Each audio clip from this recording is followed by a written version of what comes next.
அன்பான தேவ ஜனமே, விக்டரி காஸ்பல் சர்ச் விடுதலையின் சுவிசேஷ சபை வழியாய் உங்களுக்கு கிருபையும் சமாதானமும் உண்டாவதாக. இன்று 33ஆம் கவிதை.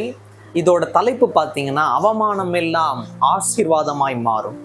இதை ஒரு பாடல் வழியாய் பாடுவது மேன்மையாகவும், அதுவே இன்னும் ஒரு சுவாரஸ்யமாகவும், ஆவிக்குரிய வழி தேவனை போற்றும்படியாகவும் இருக்கும் என்று நம்பி இதை ஒரு பாடலாய் பாடிவிட்டு அதன் பிறகு இதில் இருக்கிற உள்ளாழங்களை தேவனை உங்களுக்கு வெளிப்படுத்துவார் என்று நான் விசுவாசிக்கிறேன்.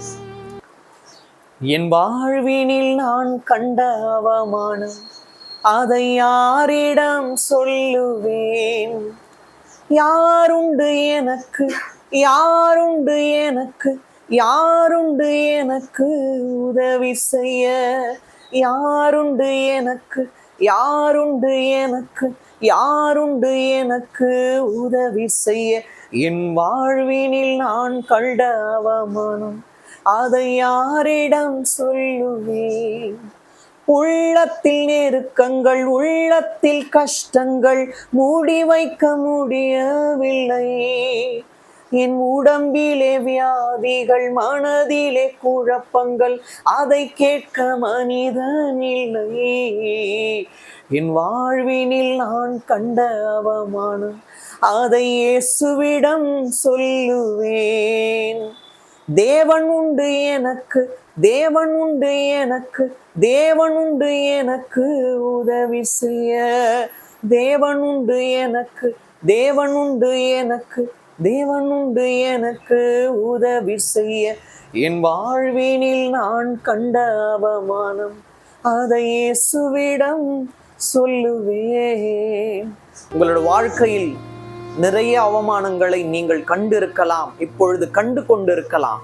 வரக்கூடிய நாட்களில், அதாவது நீங்கள் காணப்போகும் அவமானங்கள் 100ம் 1000ம் கோடியாக இருக்கலாம். ஆனால் அது அனைத்திலிருந்தும் உங்களுக்கு தேவன் ஒரு புதிய ஒரு விடுதலையை தந்து ஆசீர்வாதங்களை அள்ளி தருவார் என்று ஒரு விசுவாசத்தோடு தேவன் இந்த வார்த்தையை எழுதும்படியாக வைத்தார்.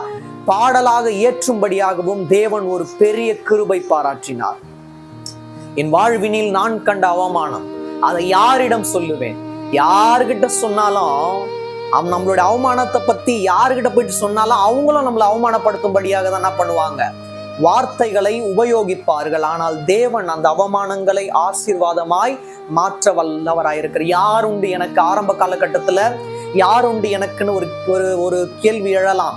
அதன் பிறகு தேவன் மட்டும்தான் அப்படின்னு நீங்கள் வாழும்போது, உள்ளுக்குள் நெருக்கங்கள், உள்ளுக்குள் கஷ்டங்கள், அதை மூடி வைக்க முடியவில்லை என்றாலும் தேவனிடத்தில் நாம் அனைத்தையும் வெளிப்படுத்தும் போது தேவன் அதை ஒரு நாளும் அவமானத்தில் கொண்டு போய் நம்மை ஒரு சாட்சி சொல்லுகிறவர்களாக தேவன் மாற்றி அனைவருக்கு முன்பாக மிகப்பெரிய சாட்சியாய் எடுத்து பயன்படுத்துவார் என்று நான் விசுவாசிக்கிறேன்.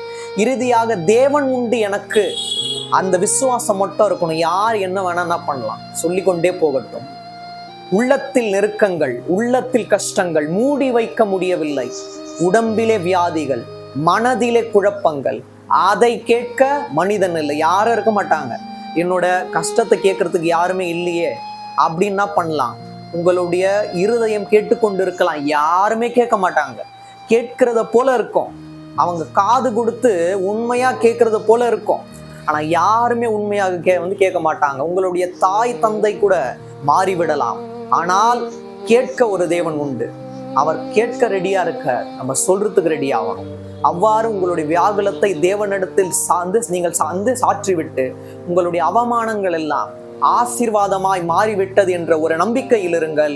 தேவன் உங்களை மிகப்பெரிய சாட்சியாக எடுத்து பயன்படுத்துவார் என்று நான் விசுவாசிக்கிறேன். தேவன் தாமே உங்கள் யாவரையும் மென்மேலும் ஆசீர்வதிப்பாராக. ஆமேன்.